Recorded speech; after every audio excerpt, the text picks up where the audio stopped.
My biggest takeaway, number one, the Cleveland Cavaliers seem to be smiling quite a bit yesterday.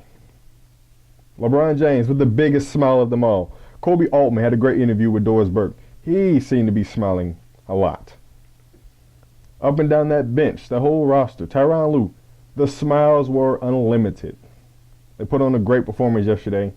There seemed to be a jolt of energy inside of this team yesterday. Basketball looked fun to the Cleveland Cavaliers. Fun. When is the last time we've been able to say that about this group led by LeBron James? Number two, my second biggest takeaway, defense.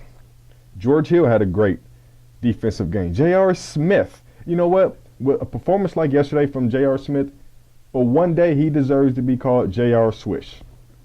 And I'm not even for sure what he amounted to on offense, but he had a pretty good game on defense yesterday. A really good game. They need that from him at that 2 spot.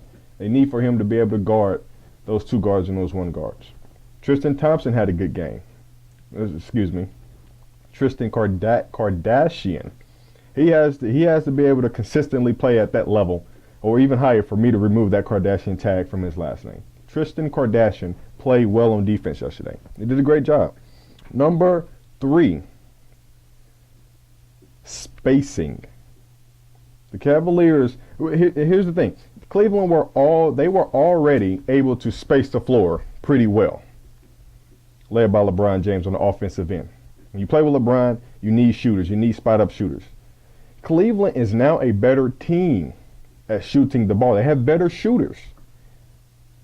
They have guys with better strokes on the outside. And that was evident in one game against the number 1 defense in all of the NBA. Spacing. Again, it's not like they had spacing issues prior to Sunday's game. Give me Rodney Hood over Jay Crowder. More consistent. He's a lefty. He's a better stroke. He's a better shooter. Give me Jordan Clarkson over Dwayne Wade. Again, better stroke. A little sporadic, inconsistent, but I will take that off the bench over Dwayne Wade, who can't shoot the ball beyond the arc. Jordan Clarkson can. He hit 2 big threes, maybe 3 big threes yesterday in that game. Give me Clarkson over Wade in shooting and spacing. Give me George Hill over Isaiah Thomas, who had a great game in LA in his debut. But George Hill, with his ability to hit threes efficiently and consistently, he's going to take less shots and be more efficient with those shots, unlike Isaiah Thomas. Give me George Hill and his 45% shooting from beyond the arc. I'll take that over Thomas, who in 15 games with the Cavaliers did much of nothing. My fourth takeaway from yesterday's game, the first Sedai Osman, people. Who is this kid? I couldn't even tell you who the hell this kid was.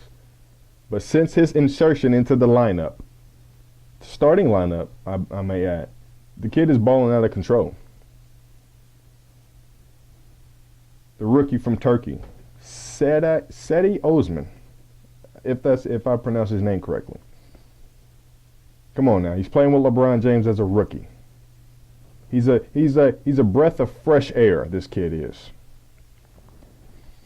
He's fun to play. He's long. I like his body. He's athletic.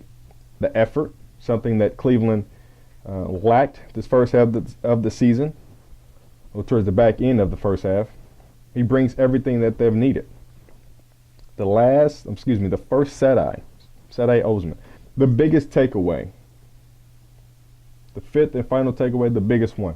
The East runs through Cleveland again. With this array of moves, and what we seen from Boston yesterday, what we're seeing from Toronto, no interest in Toronto, by the way. Don't get me started there. The East runs through Cleveland once again.